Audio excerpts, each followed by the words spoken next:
Hey everyone, checking in on the market. So we had a bit of a wild day today, and it was actually the most weakness that we have seen since the December bottom in the short-term action today. The bulls did end up buying the dip from the low of the day, but there was a ton of automated selling and a ton of algos triggering the price down. Just looking at it on the 15-minute time frame, off an absolute cliff on increasing bear volume. RSI started the day above 70, and the bottom at the low of the day was close to single digits. So again, some of the most extreme shorter term RSI levels that we've seen, but also a very significant bounce. The signal that we used to trigger that the bottom was in was a descending wedge on the 2-minute time frame that stood out to me. And the reason I even went looking for it on this time frame was because of the bears slowing down their momentum. And it's really the bears, it shows you that the bears are getting tired. So you have this scenario where we see the 2-minute time frame dropping to lower lows and seeing huge follow through, bear flag, huge follow through, tiny bounce, huge follow through, weak bounce, big follow through, lower high, and look at where we started to hit these lower lows. So here we had a new low of the day, but we only followed through by 13 pennies. We bounced and set a lower high. We followed through to a new low of the day, but it's only by 7 pennies. And then we see the bulls show up, marking the end of the bear move. So this is a descending wedge on the 2-minute time frame, and it is marked by lower lows, but the bears unable to get any significant follow through on those lower lows. So here is 3 support touches, and here's a bunch of resistance rejections, and there's the bull break. So that is what I use to trade LABU. I traded the biotech sector ETF because the biotech sector was way more beat up than any other sector on my screen. So I figured the reward of the bounce would be bigger on LABU. Had a very nice 2-day maker on that bounce playing out. But on the hourly time frame now for SPY heading into tomorrow, it's a bit of a bummer to not have more time in the day because we have the high of the day, the low of the day. We're looking for an hourly lower high to be set, and at the end of the day, it was not set yet. So we're going to have to be watching after hours into the futures market to see what this hourly pattern does, because there's a bunch of different ways where it's going to play out, and it's going to have very different implications on how that plays out. We're either going to see a pullback to a higher low that's significant enough that we can anticipate a lower high and an equilibrium. Let's draw this out. So we're either going to top out, pull back, form a higher low, and then a lower high and just have a tightening equilibrium all day tomorrow. We're going to pull back and drop straight to a lower low, which is not likely in my opinion due to the size of the bounce we've seen at this point. Or we're going to pull back, form a higher low, and then a higher high, heading right back up to the top of the recent bounce.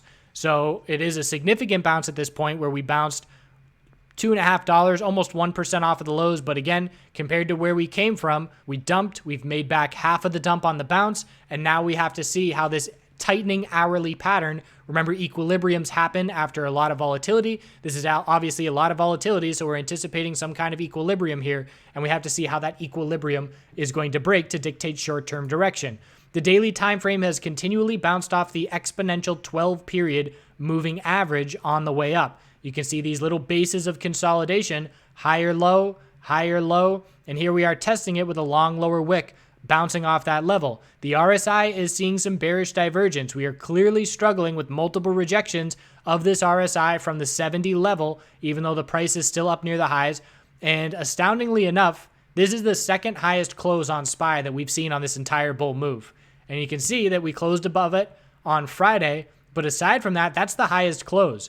So while it was very significant bearish action, it all depends on how this tightening hourly pattern is going to play out tomorrow. IWM, significant, clear lower high and lower low. So we're losing daily uptrends, and we lost the daily higher low pattern on SPY as well when we broke 277.48. So that as well is the first time we've seen that happen since the December lows. So multiple things standing out today. Loss of the daily uptrend for the first time, most significant short-term RSI levels, and dump for the first time since this whole bounce took place. IWM with a clear daily lower high, unable to break 159.50, and then we drop to a lower low.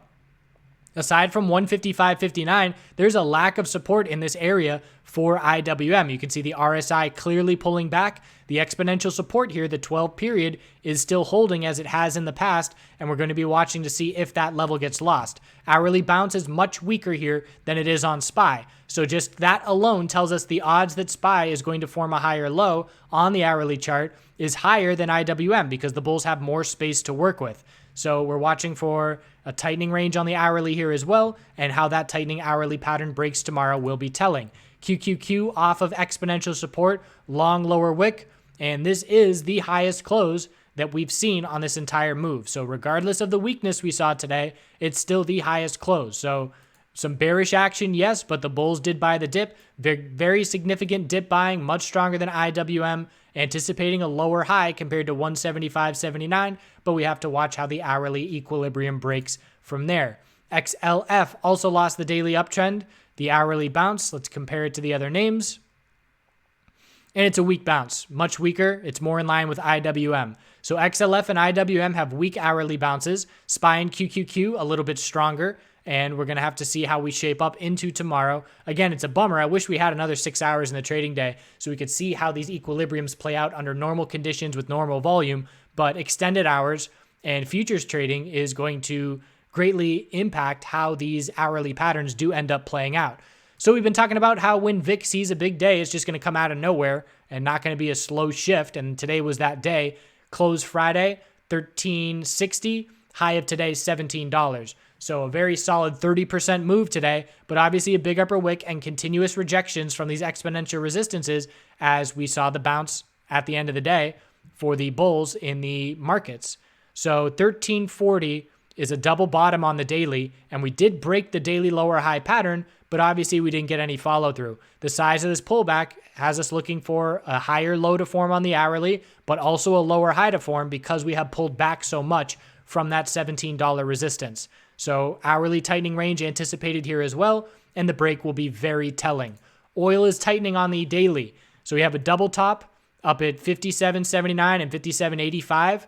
We have a low of $55, and the bulls are trying to form a higher low compared to $55.55. So tightening daily range and looking for this to break sometime before the end of the week to give us clarity of either a loss of the daily higher lows to tell us weekly consolidation is underway, or a bull break to tell us we haven't topped out yet and we're headed to the 60s.